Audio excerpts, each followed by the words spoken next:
Hello again. Awesome session for you tonight. So we're a little bit late. The reason being is I just want to make sure I get everything pretty well nailed on for this session. We're going to cover this time, it's for all of the corporate finance guys out there. For me, I just thought I'd get it out there for the people who want to see it. It's a great way of looking strategically at your business and how to analyze the cost of equity in the business. Now, what we're going to cover is 1/2 of the weighted average cost of capital calculation.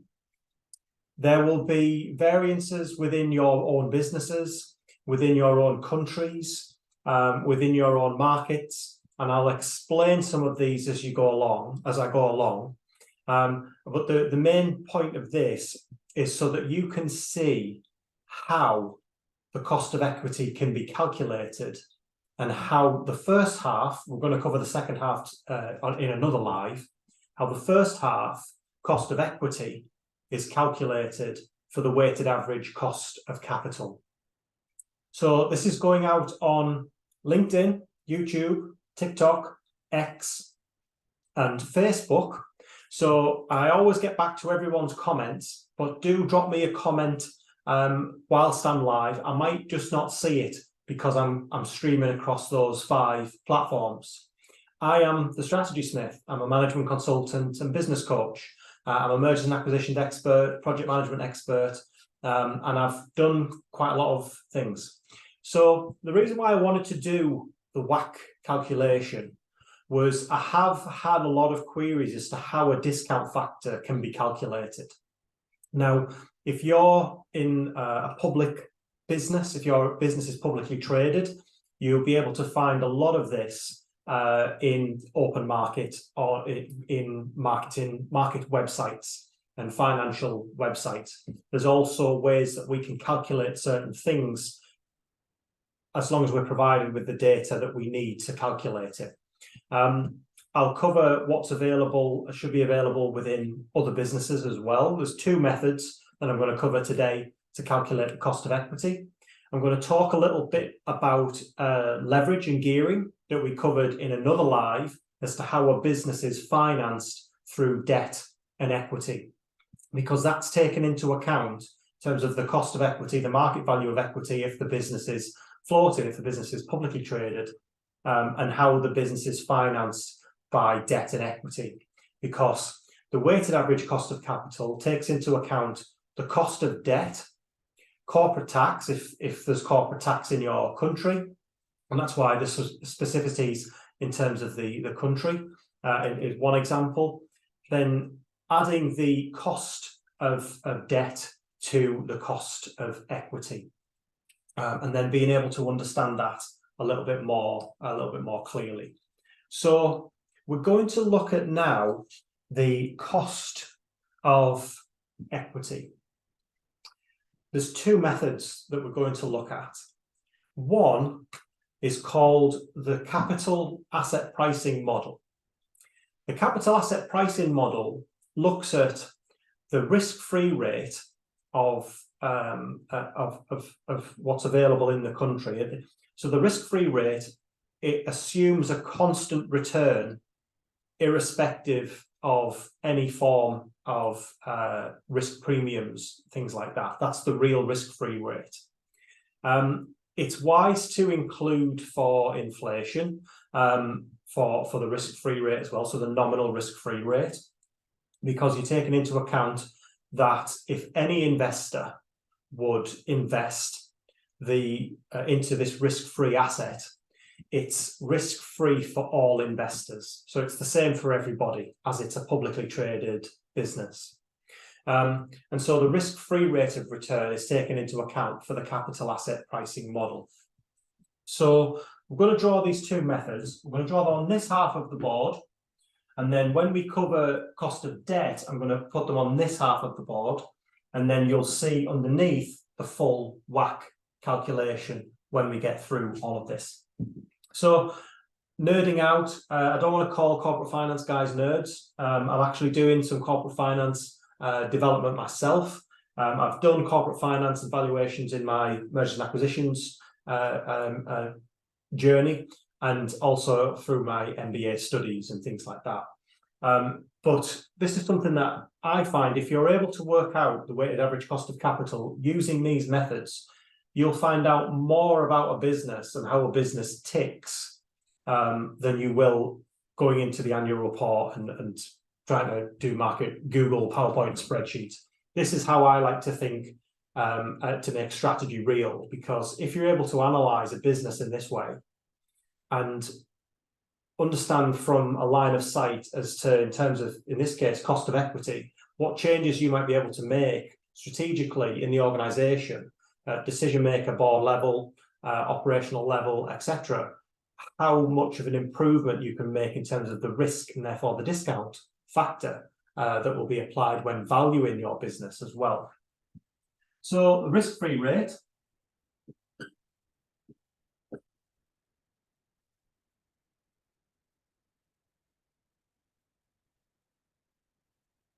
The risk-free rate for the capital asset pricing model is then added to the equity beta of the business. Now, I'll just draw this and then I'll explain a lot more about what the equity beta is. So the risk-free rate is added to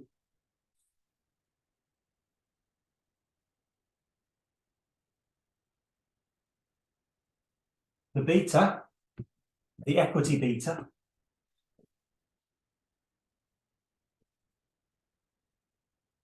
equity beta. So I just want to make sure we get this right and drawn properly for you. So the equity beta is the weighted average return on the market. Now, what that means is it looks at how the business is trading in comparison to the market. How often does the share price fluctuate in comparison to the market? Essentially, it looks at the volatility of the share and the level of risk in the investment. So I'll just draw this for you in terms of the equity beta. So let's say you have a market that is, for argument's sake, at 2 points or at $2, euros, pounds. And here is at -2. And then here is 0. Okay, we'll put -1 there and 1 there. So if, for example, the market, let's try and draw this in a different pen. The market, we'll draw this in a dotted line. The market may be going like this as a whole.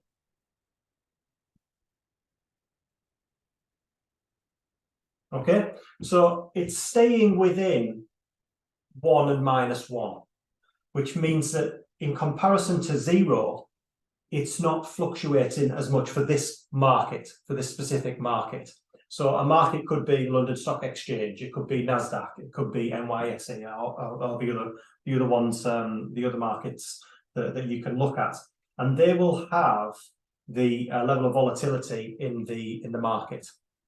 Now, in terms of the beta of the share, then what you're able to see is if, for example, it's going like this.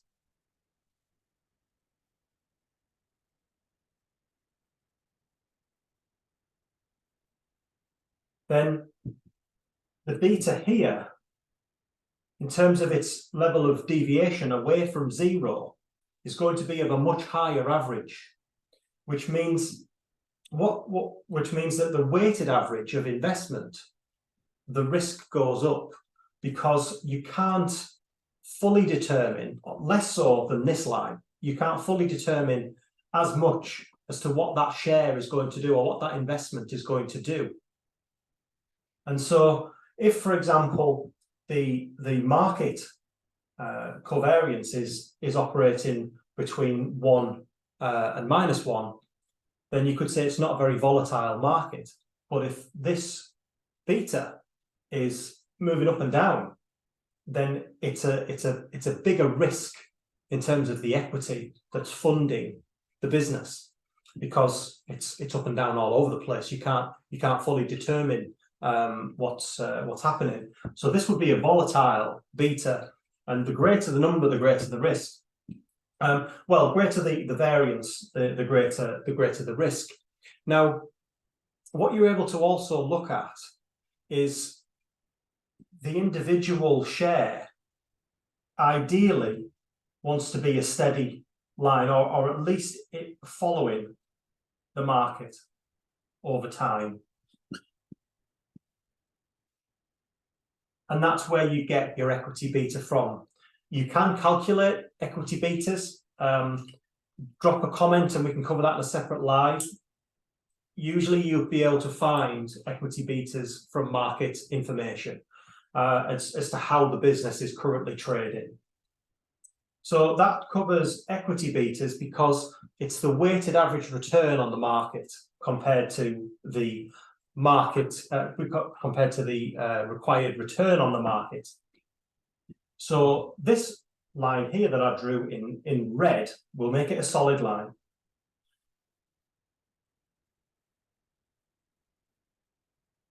That is the estimated return on the market. So you're comparing an investment in the company, how the company is essentially financed, to the risk-free rate, which is the same for any investor, but taking into account the equity beta of the company and the required risk premium for the market minus the risk-free rate. So you're taking into account this number here times, okay, minus the risk-free rate. Okay. So that's the capital asset pricing model. Taking into account the risk-free rate, adding it to the equity beta of share B, if the business is called Beans on Toast, let's just say equity beta of share B, multiplying it by the estimated return on the market, which is given on any market financial website, minus the risk-free rate. What that does is it gives you a relative model to compare investments, and it allows you to see the fluctuation of the shares in the market. Now, it is a single period model, so it only takes a snapshot in time in terms of the cost of equity. So the full equation would be RF plus the beta of share B multiplied by E minus risk-free rate. Okay. So that's essentially one method of calculating the cost of equity, because this gives you one cost of equity. So you're able to look at the capital asset pricing model, so we'll call that CAPM. Okay. And now I'll just rub this calculation off, this graph off, because I want to show you the other way of calculating cost of equity.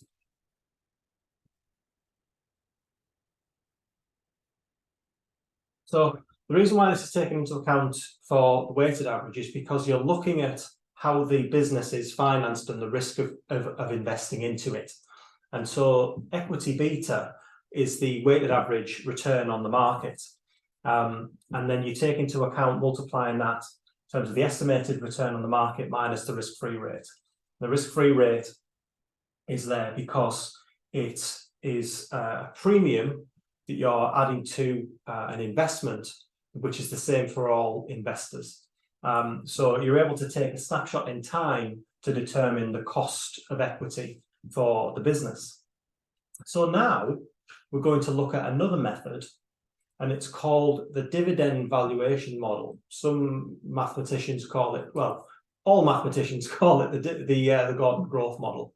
So we're able to determine the cost of the share price, which is divided by the dividend and multiplied by, and added to the growth of the business, growth of the dividend. So let me explain that a little bit more clearly. The dividend valuation model assumes a constant growth in dividends will be paid to the shareholders, hence cost of equity. Now, you can make this calculation much more accurate by adding in different growth cycles for different periods of time. You can also determine what growth will be by extrapolating from previous dividends that have been issued over the years, and I'll explain that calculation in a second. So what we're determining here is the cost of the business to have equity in it. So if the business is financed in the market, then if that business is fluctuating, then if you're going to invest money into it, the risk of your money going down is much higher. The risk of your money going up and down is much higher as well. So higher risk, usually higher returns, but sometimes higher losses. If the fluctuation of the beta is close to zero, then it's a much more predictable and therefore less risk of investing and therefore financing the business. The same thing happens when dividends are issued over the price of the share, and you're able to calculate the growth of the dividends issued from a previous period in time. And again, you can make this more accurate because that assumes that the dividends issued are going to grow, and therefore the cost of equity in the business grows likewise because you're paying equity out. If a shareholder can determine that keeping the dollar, pound, or euro in the business increases its value, which it does to an investor because you hold more capital, can invest it, or you're a better risk for raising funds, then if your dividends are high or continue to grow steadily, then your cost of equity is going to increase. And then you're able to determine from previous years what that level of growth has been. And so dividend valuation is the DVM model, dividend valuation model, takes into account the dividend issued over the current price of the share added to the growth of the dividends released.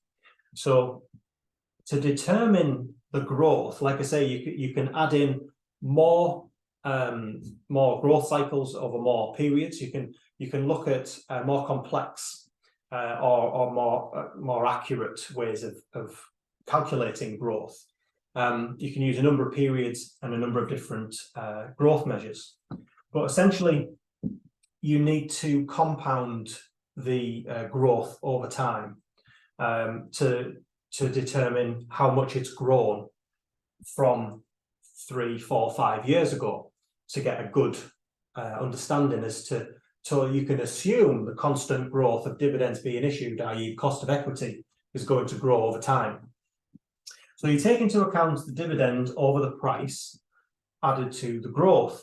Now the growth, you can take into account the dividend issued, so we'll determine G. If the dividend issued, let's say year 0, dividend issued at year 0, divided by the dividend issued at year -5, so 5 years ago, and then taking that to the power of 1/4, because it's the share price from 5 years ago. So that'll be -1. And then you're able to determine G. So once you've divided dividend over the price and added growth, that gives you another understanding of the cost of equity in the business.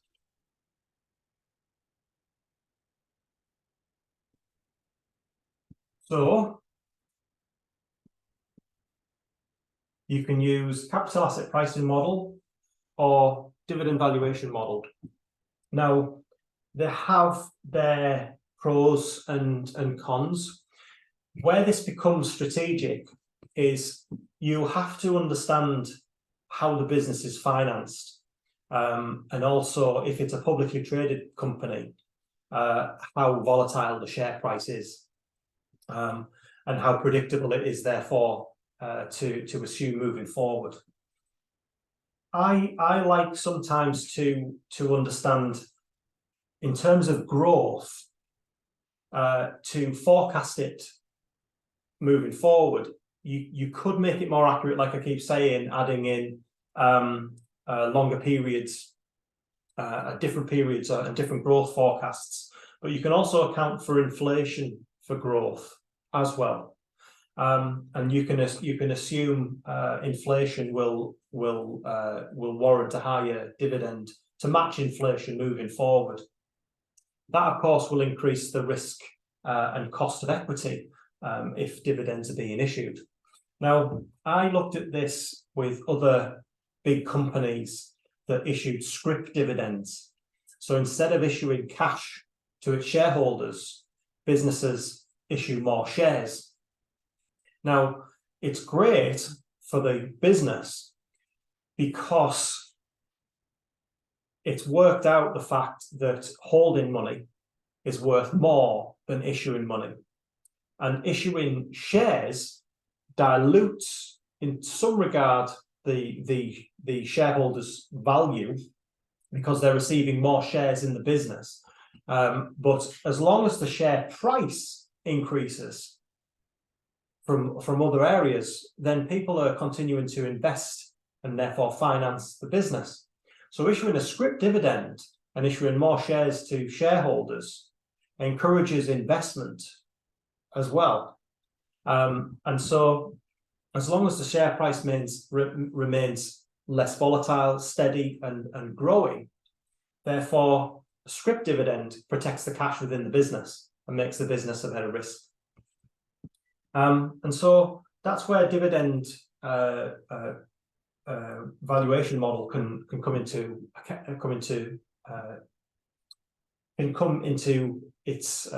the forefront as to how to determine the cost of equity, because you'll need to choose one of these, and then being able to compare which ones will be able to give you a range of discount factors. So, for example, could you loan money, or could you invest in the business at the risk-free rate? Would you be happy at that? Would you want to add in more risk premiums to add to the capital asset pricing model? Are you happy with the equity beta? Are you happy with the way the market's looking at the moment? Does a more accurate prediction of cost of equity, is it reflected in the dividends that are being issued in the business?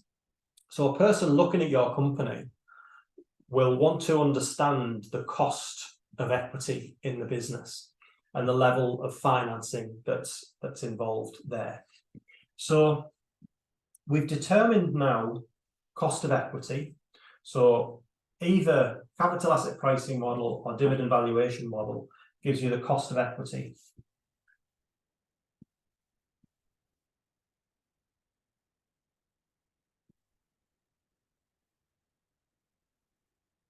Okay.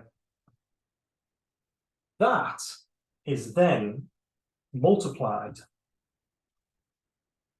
by the gearing, the leverage of the business, how the business is financed.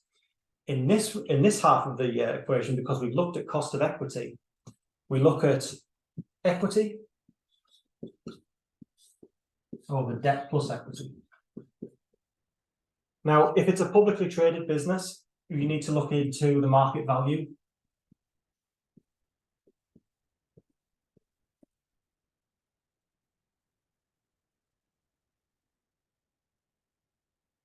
And the reason for that is because if it's got shareholders investing into it, then the market value will determine how the business is financed.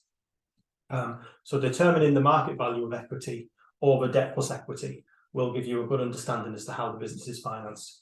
Now, if it's a private business, equity over debt plus equity will be shareholders' equity. And you're able to determine how the business is financed in comparison to its assets. Well, and if it's a public business, you determine the level of finance of equity and debt in comparison to its assets. Because on the balance sheet, assets are equal to debt plus shareholders' equity. And so the reason why we covered the four in other, look at the Ian Smith group on YouTube, we covered 4 ways to determine financial health: liquidity, profitability, asset management, and solvency. This is the solvency, leverage and gearing part. Equity over debt plus equity. So when we look at cost of debt, we will look at debt over debt plus equity, because here we will take into account 2 ways again to determine the cost of borrowing and the cost of debt in the business.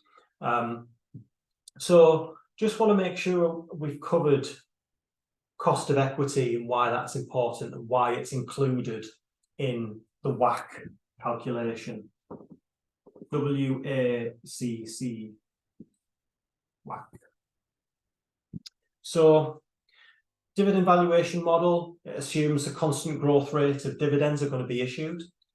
Capital asset pricing model determines the weighted average return on the beta and also on the market.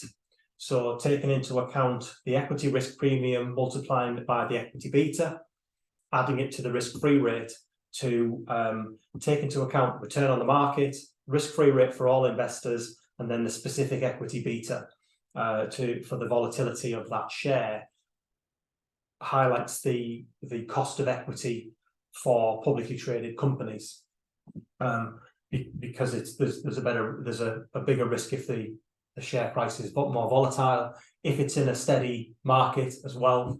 And then in terms of the dividend valuation model, that assumes constant growth of dividends over time and therefore is more risk to the cost of equity. You can make growth more accurate by adding in a number of periods and different growth rates if you're able to determine them. You can include for inflation as well to give a more real return on investment. So for example, the cost of equity would go up, but an investor wanting to invest would see that if they took into account inflation, what would they get back in dividends and things like that. And there are a couple of disadvantages with capital asset pricing model. It's a snapshot in time as to what the market is doing right now, how the business is trading right now. And also for dividend valuation model, it's only accurate if G is calculated as best that can be. So if dividends haven't been issued, for example, then you can determine cost of equity in another way. But if you're only extrapolating from previously issued dividends, then it's not necessarily a true reflection as to what's going to happen in the future. But you still need to have something to determine the cost of equity.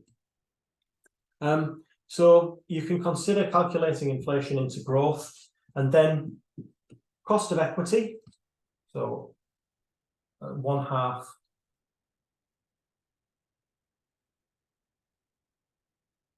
multiplied by equity over debt plus equity. And then on this half of the board, we're going to look at cost of debt. So just to give you a highlight, that can take into account the credit risk premium of the business, so the credit rating with the risk-free rate, or it can look at annual interest over average annual borrowing.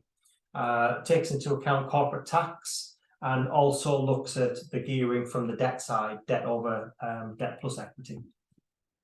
And then what you are then able to do is take into account the cost of borrowing multiplied by the debt over debt plus equity, and then adding it to cost of equity. And then you've got the weighted average cost of capital for the business. So, finance guys, give us your feedback.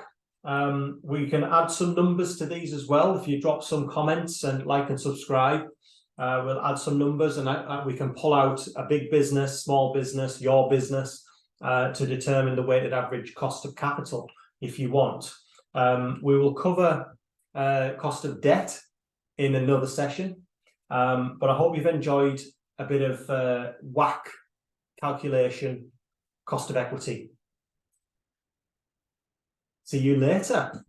Have a good one, guys. Good one, guys.